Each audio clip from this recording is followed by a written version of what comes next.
with Black Myth Wukong going bonkers. I mean, look at it. Look at the peak. Look at the all-time peak. It's just ridiculous. And the game being sold over 10 million copies. This is the perfect time to make a tier maker video. I always wanted to do this with my friends.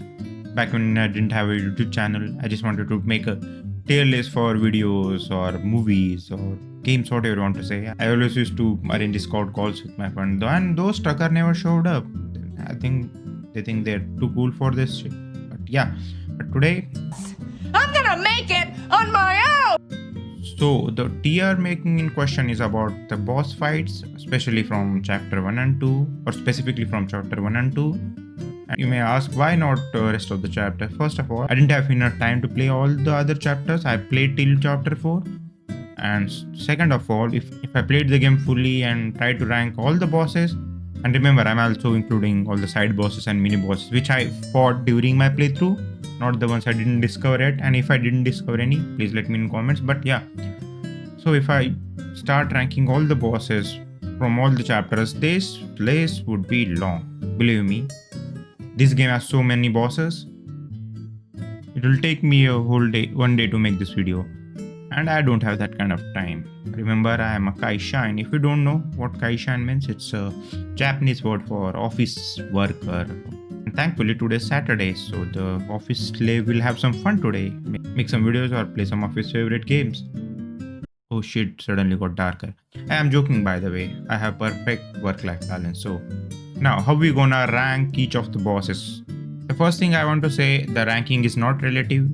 Like if a boss is shit, then he's shit and he'll straight go to no sweat. It's not like we are fixing some kind of baseline for something. It's just like if a boss is good, good. If it's bad, bad. So that's how it goes. There are 5 categories, as you can see. The first one is Chad, but that means the boss had a lot of personality, character. The mechanics were very good. The boss fight took me long. And second one being good, which just means like, yeah, it might not have a personality or might not have a good mechanics, or something was less, or everything wasn't perfect. Third one is average, your average action game boss. So yeah, you know what to expect from them. And fourth one is okay. That means, yeah, I wouldn't mind if the boss wasn't there in the game. And fourth one is no sweat. It was like, I went, I saw the boss, I beat him in first try. That's it. So without ado, let's start. And also this video will be different from my previous ones. In previous one I used to heavy edit the videos, or as much as I can edit them. But these videos will be me yapping into the mic straight with my thoughts right on the spot. That came out good, yeah. Look at me talking like I have 50,000 subscribers. Hopefully one day I'll get there. But if you want to help me, please like, share and subscribe to the video now. Now the first boss in question is Bullguard. Now, if we talk about mechanics, the attacks were pretty slow. I mean, they are easy to figure out, you can easily dodge them. But one thing you can remember this boss by is that you learn your first spell with this boss. So that could be memorable for some of the people, like it was for me. Like I will remember this boss in the future saying, oh, this is the boss where I learned this spell. So yeah, for that I'll put this boss in OK tier. It's okay if you disagree with me. Now, going on to the next boss. The boss name is Guangxi, and this boss has little bit of special place in my heart at least. Because remember, during trailers, we used to see this boss a lot. I mean, I used to like see a lot of videos on YouTube. So just thinking about when will the game release and I'll get to play this boss. And it seemed pretty cool at that time. But this boss overall is not bad. Pretty average boss. This guy has a lot of mobility, he can slash attack you, you need to keep your distance and dodge his attacks. You can use the spell you learned just before to defeat him. And the another thing which you might remember him by is that you will get your first transformation skill from here, or first transformation spell from here. So yeah, that could be something cool and something to remember by. Just for that reason, I'll put this guy in average. But overall, pretty cool guy, pretty cool moves. Now, next boss in question is Wandering World. Remember you get turned into cicada? Yeah, that was to dodge this boss. This boss is hard, at least for the first few hours of the game. If you go unprepared, he'll break your bones, that's for sure. Now, at first when I saw this, I was like, damn, this could be a normal enemy who is wandering around. Like he was mindlessly uttering something and just roaming around. So I was thought, maybe yeah, I can beat him easily. And I was wrong. Oh god, was I so much wrong? The thing that makes this boss pretty hard is like he has pretty decent health. He has a lot of AoE attacks. And those last very long. Also ranged attacks. And also jumps towards you.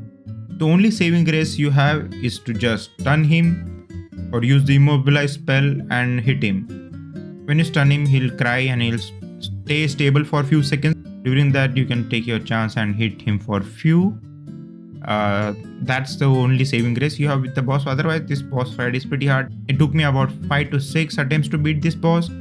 But yeah, remember, there is a reason why you got turned into Cicada, so you can skip this boss. So for that, I would say, I'll put him above Guangxi, but I would have put him good. Let's see. When we go further, maybe we can put him in good depending upon the other bosses. But overall, pretty cool boss. Has some unique story behind it. I read it on wiki. If you want, you can too. And for a starter boss, this was pretty good. Now next boss is Ling Suji. Now this is another boss which we used to see a lot in trailers, and they used to show it primarily for the graphical capabilities of the game. The shine on the fur was ridiculous. The fur seemed like real hair in the game. So they were basically flexing this boss in the trailers, saying that look at this big ass animal who has fur on it and look at the detail of it. So that's the one reason I was so looking forward to fighting with this boss. Before going to fight this boss, the guy, the keeper of the forest, he'll try to stop you, saying that don't go. If you go in, there is no returning back. Building a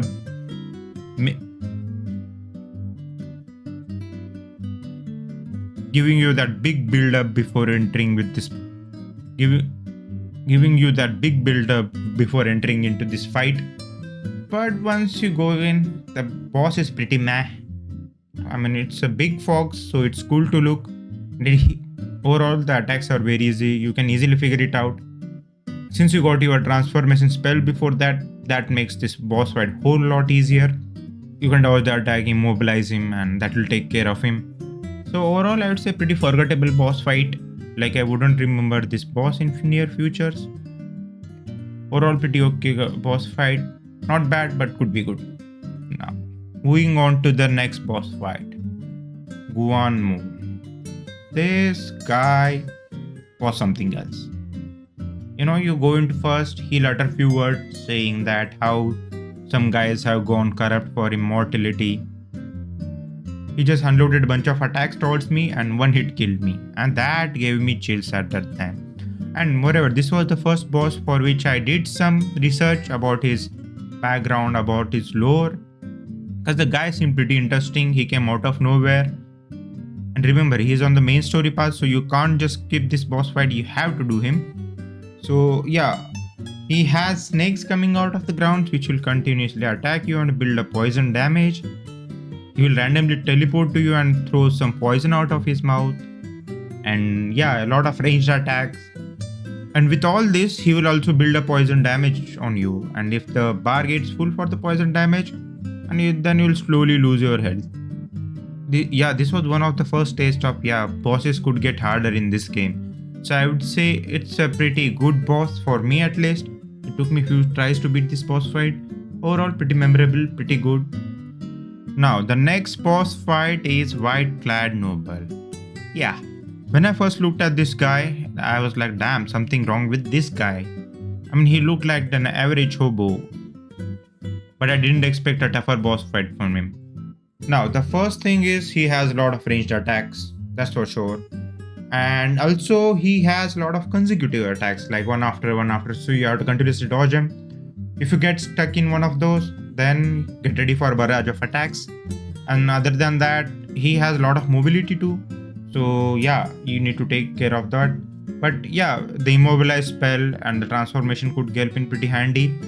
But the main thing for which this boss is memorable for me, this boss has second phase. So So after defeating his first phase, he'll say that, "Oh God, you forced my hand. Now I'll whoop your ass." And as he whoops my ass down, he turns into second stage, basically turning into a snake. With becoming snake, there is a lot of extra mobility with it. And since I was already half down with my god and low on health, low on mana, a lot of spells were on cooldown, that specifically makes this second phase much more difficult. But then again, second phase is just like same kind of attack with added mobility. If you keep your calm, you know when to dodge or when to take your chance attacking, you could beat him in few tries. But it will take few tries for sure. So overall, pretty memorable boss fight. I think this is the only boss who has second phase until chapter 2 at least. So yeah, pretty memorable boss. I will remember in future saying that, oh, this was the first boss who had a second phase in Black Myth Wukong 2. Now the next boss is this Toad.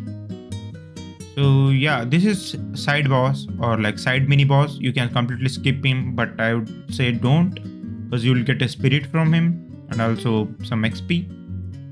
Now for this Toad boss, Bolly, Gulong, I told you it's hard to pronounce their names and it will keep getting harder further down the road. But yeah, this boss out of the bat, pretty meh, no sweat. Yeah, sure, he has few Toad minions behind him, which you can take care of them pretty easily. After that, he has some jump attacks and he throws his tongue around, which half of the time doesn't even hit you. Or maybe it does. I really didn't care about that. I just transformed, straight hit him, that took him down to his half of the health. After that, just immobilize him. And yeah, that should take care of it. So overall, pretty forgettable boss, I would say. Now the next boss is Black Wind King. So this is kind of the main boss of this whole area. You need to beat him further down the road to get one of the senses in this area. You know that the Wukong had total 6 senses which he dropped into the mortal world. You are just picking it one by one. So yeah, this boss fight also was pretty meh, pretty forgettable. I mean, the story was pretty good, saying that for 500 years how he rebuilt the temple in the grandest stroke, and how he granted them eternal repose,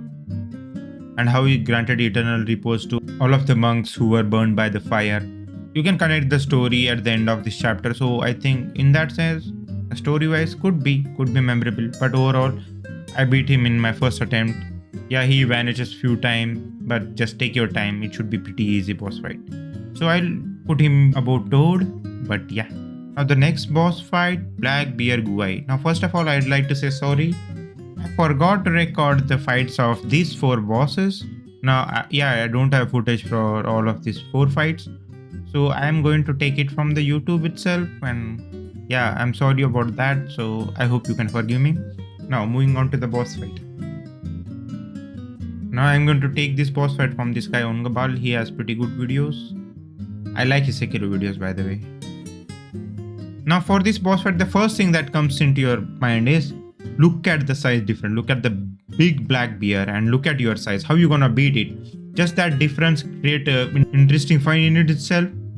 This guy has some decent attacks. You can stun him and beat him, like you can see.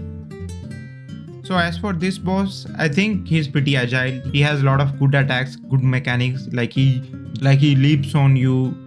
He has some series of attacks. You need to dodge them, that's for sure. Otherwise, you will take a lot of damage. And later down the road, he gets his paws and his legs engulfed in fire.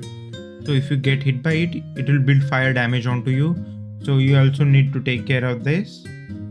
Now another interesting thing is this phase of fight, where he turns into invisible into this thing. I don't know what you could say. And he just leaps towards you to damage you. And you need to dodge them, otherwise he will take a lot of damage. Overall, I think this was pretty okay fight. Not too hard. Sure, it did take me few attempts to beat it, but yeah, I was easily able to defeat him after few tries. So for Black Bear Guai, I am going to put him average.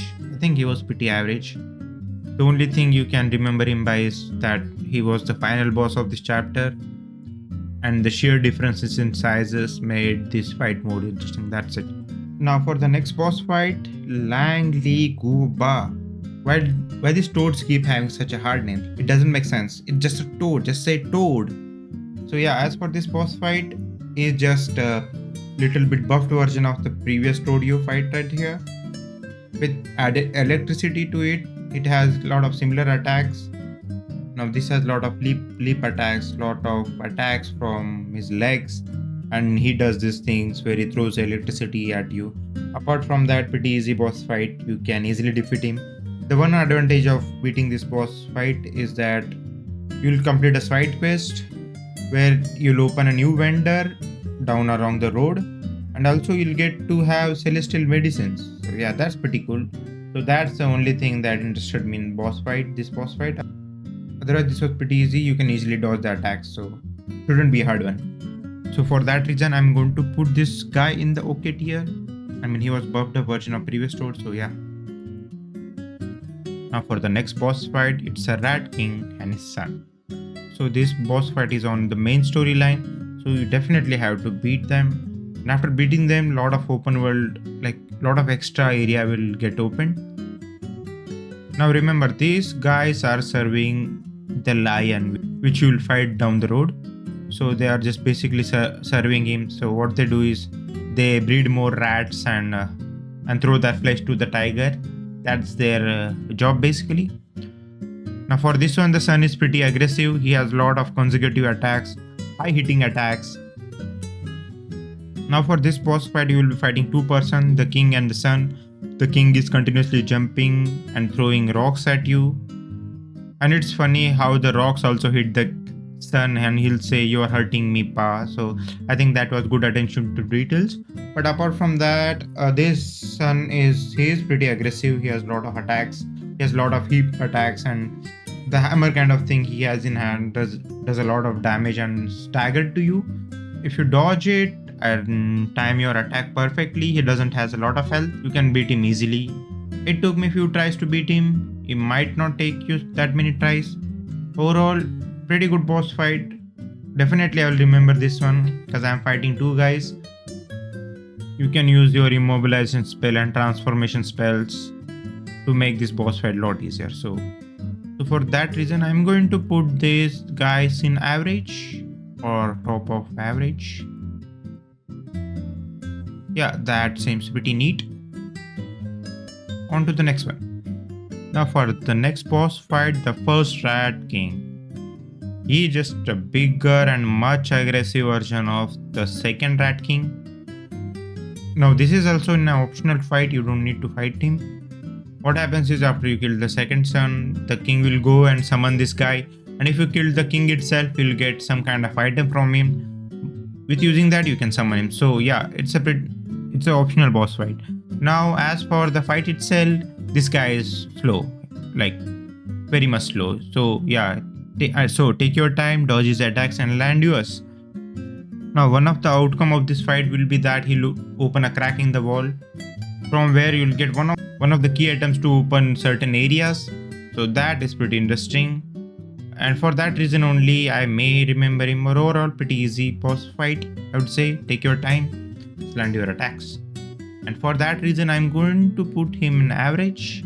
Or yeah, no, I'm going to put him in good, because even though he was pretty slow, he has some real damage packed inside him. So yeah, you could really get hurt if you don't dodge his attack. So for that reason, I'm going to put in good tier.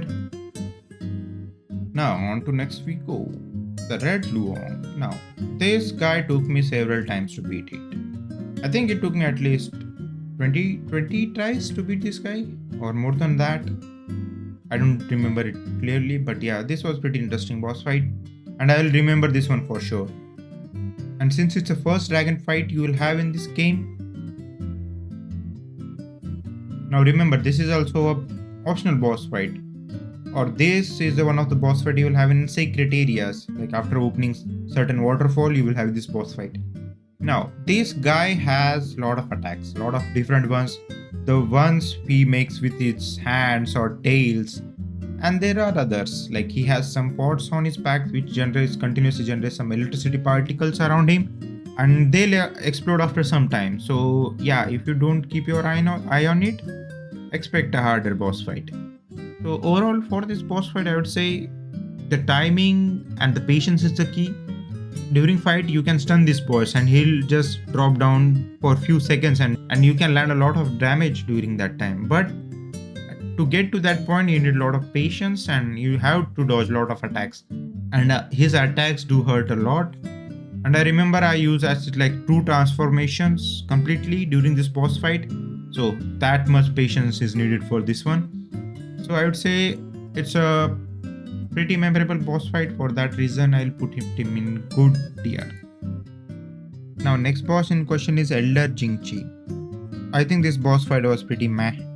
Apart from this being in a secret area which you have to open it after ringing 3 bells, that might make it interesting, and also you'll get your first vessel from here.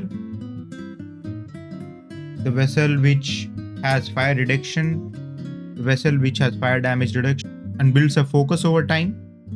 So that might make this quite memorable for some people, I don't know. But apart from that, this guy is nerfed up version of Wandering Void. It's pretty easy to beat. Sure, there are few gimmicks during this boss fight. For sure, you can beat him in first try itself. So for that reason, I'm going to put it in no sweat. The last, I think this guy was pretty far the easiest boss fight boss fight I have had in the entire game. So yeah, pretty easy. Didn't take a lot of time. Done and dusted in my first try. Now moving on to the next boss fight, Tiger Vanguard. Now I think for me at least personally, this is one of the coolest boss fight I have had in this entire game. I mean, look at this guy. He's just huge tiger with a sword on his back. I mean, how cool is it?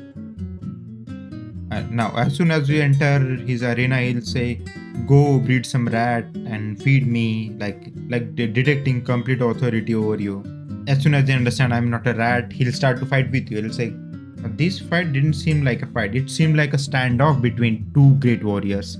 This guy is pretty agile. I mean, he attacks with his face, with his legs, even with his freaking sword. I mean, that is pretty cool. It's like this guy knows martial arts. And during fights, he suddenly turns into stone and suddenly appears behind you and attacks you, and that's pretty cool. Overall, pretty good boss mechanics, pretty good characters. The fight was cool. This guy is memorable for sure. And also from this guy, you'll learn one of your defensive spell, the sternness of stone. So yeah, that's also pretty good. So for that reason, I'm going to put it in good. I would have put it in Chad if the boss fight was a little bit harder. But yeah, after a few tries, you can figure it out. After a few tries, you can figure it out quickly. So for that reason, I am going to put it in good tier. Now on to the next one, the Tiger Psycholite.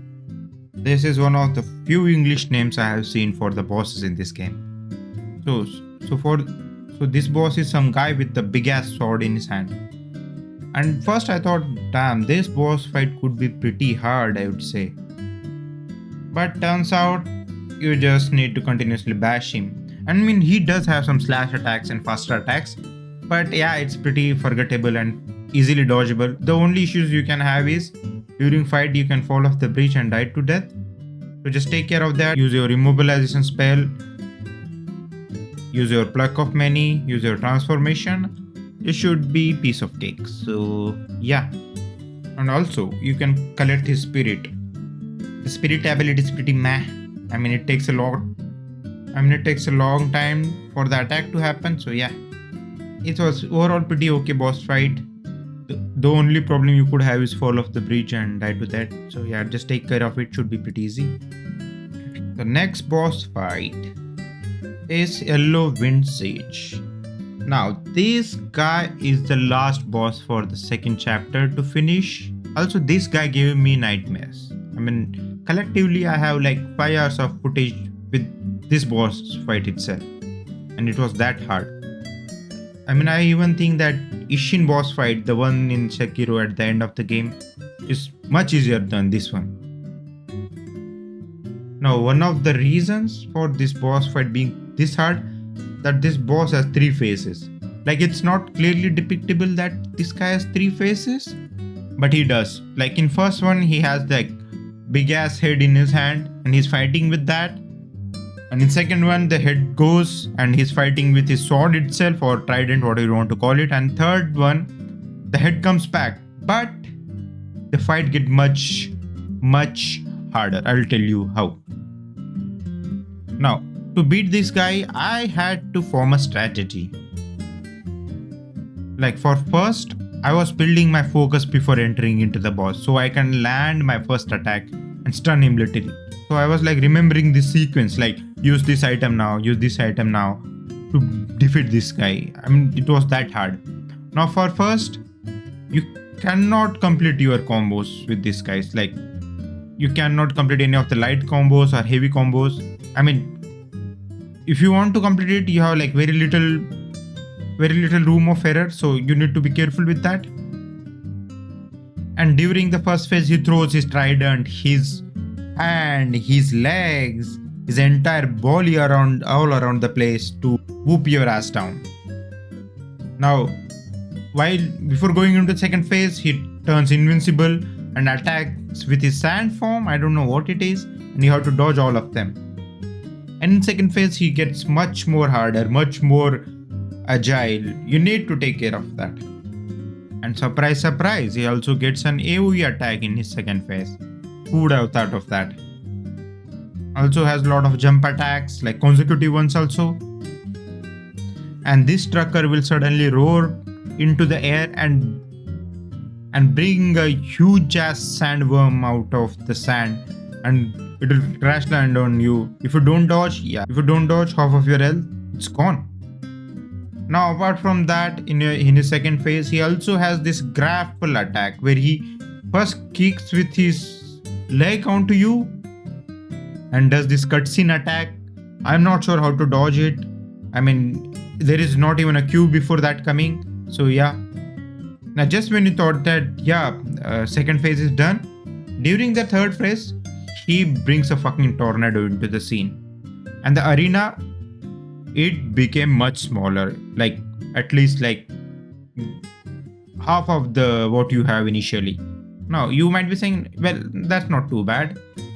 He is slower in his third form, right? Wrong. Although he's slower, you have this giant tornado to take care of. If you ignore the tornado, it'll come, it'll throw you off whilst he'll attacking you parallelly. So that makes this fight much harder. I think this is one of the hardest boss fight I have encountered in this game. And also this guy has a good story behind him, a lot of personality. He uttered some random words saying that how he is not worthy of his forgiveness or worthy of anything. So that brings a touch of emotion to this fight too. So yeah. So overall, pretty hard boss fight for me at least, and also pretty good story behind him. So for that reason, I am going to put it in chat tier. Yay! Our first chat tier. We are making progress, guys. Now moving on to the next one. So just to give you guys a note, all the boss fight which came afterward, at least what I have played until now, seemed much easier compared to the yellow wind sage. So yeah, keep that in mind. Now moving on to the next boss fight, the Stone Vanguard. Oh, this boss fight was pretty meh. I mean, yeah, he does have some consecutive attacks, some AoE attacks, and also he does summon some hideous looking guys from the land, which will explode upon coming close to you, and you can also dodge them pretty easily. Just make sure that you have enough stamina. The dodges are much more forgiving. Even if you get hit once or twice, it should be pretty fine. Use your skills, find your timing. This boss fight should be piece of cake. And also I even forgot this boss was here, so I would say pretty forgettable boss fight. I'd put this guy in okay. Now moving on to the next one, the Black Wukong. This boss was pretty good actually. I mean, look at this guy. He's a boar with two thimbles, I don't know what you should say, in his hand, which can conduct electricity. And if you get hit by any of his electricity attack, it will build up the electricity. It builds up electricity damage, which will slow you and makes it harder to move for you. The attacks, although pretty slow, they deal a lot of damage. And also, the one pain in ass I had fighting this boss was those rings, like rings of electricity he summons during the fight. Yeah, I found it very hard to dodge them. So what I did was just go and basically stand on a stone, and that way you can dodge them completely. Otherwise, just use your transformation spell, use the health from your transformation spell to dodge these attacks. And even if you get hit by them, it's a transformation spell, it's not your actual health, so should be fine like that. So overall, for this boss fight, figuring out his attacks was crucial for me, at least, on dodging them timely and using your light and heavy attack combos to stun him was the key to defeat this boss. So for that reason, I am going to put it him, like, I want to put it him in Chad. Yeah, let's put it in Chad, because it took me quite a few tries. I mean, more than what I expected to beat this guy.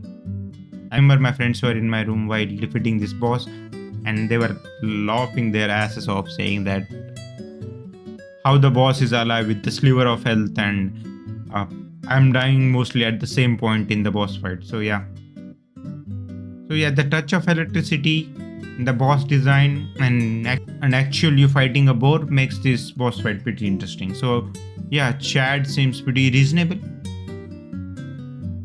Now moving on to the next one, the Mother of Stones.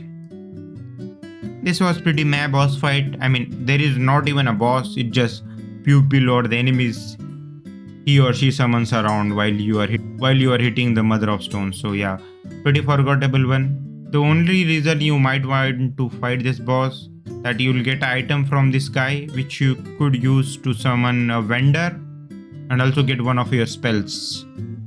So yeah, pretty forgettable, no sweat, beat it in my first try. So for that reason, I'm going to put it in, or her, in no sweat tier. Moving on to the next boss, the Man in the Stones. Remember how I said that the only reason you want to beat Mother of Stone, that you get item from her or he, I don't know, and you can open up a new vendor. This is the guy. So basically you can get the item, give it to him, he'll suddenly turn into enemy, just beat him, he'll ask for mercy, and there you go, you will have a new spell and also a vendor. Overall, no sweat. This guy has an insignificant health bar, so should be pretty easy. You know what I did? I just used my pluck of many and stayed right behind, and that beated him. So yeah. Now, the yellow robed squire. This guy is an asshole. See, there is a little side quest for this boss fight. Like, he's sitting there drunk and hungover, asks you to bring him medicine. After that, also asks for food, and when you go to fetch the food, it turns out the other guy whom you talk to get the food is his brother, and he has some kind of item. And when you come back, and he'll ask, where did you get that item from, and I'm angry with you and start attacking you. Doesn't have a lot of different attacks, the mechanics very meh. The only reason you'd want to fight this guy, that it opens a new area, new quest line or new side area which you can explore. Yeah, for that reason, so overall, pretty no sweat boss. Now the next boss fight is the Tiger Vanguard. This is the I'm not sure if this is the same Tiger Vanguard or the different one, since it's in a secret hidden area which you'll get after defeating this yellow road squad. This was also a pretty forgettable boss fight. Very easy, use your immobilization spell or transformation to beat it. Although this guy has some quick attacks, you can easily dodge them. So yeah, this should go in no sweat tier. Moving on to the next, the big beetle Fuban. Now this is also from the secret discoverable area after fighting that yellow robed square. Now there is a big build up behind this boss fight, saying that how we demolished these lands, and this one you'll fight with one other guy, I'm not sure his name, but this is one of the first fight you will have a companion to fight with. So that's pretty interesting. And apart from that, this is just a huge boss with very slow attacks and few gimmicks like he'll burrow into the sand and suddenly comes out of it to attack you. So you just need to take care of those timings. And apart from that, this whole fight goes like a story. So yeah, should be pretty easy to beat it. But this one was a memorable fight since it was a special area which I randomly stumbled upon, which made this much more interesting. So for that reason, and the fight wasn't half bad, by the way. It was pretty interesting. So yeah, you could see an average boss fight in an action game with a huge ass boss in front of you. So yeah, for that reason, it was an average. So there you go. We finally completed our tier list. Now, I know I must have missed few bosses, like I said before. So please list them down in the comments so maybe I can go back and play them. But for now, this is our tier list. If you don't agree with me something, if you disagree with my tier list, do the same yap in the comment section like I did in the videos. And yeah, we can discuss in the comment section. And honestly, I never thought I would make a tier list ever in the future after those many fails I had before with my friends. So this was pretty interesting and refreshing for me at least. And if it goes well, I'll make another tier list for the next 2 chapters. We can make a grand tier list at the end of the game. But we'll quickly scourge through all the bosses and rank them very fastly. So yeah. And thank you for watching the videos. See you guys in the next video.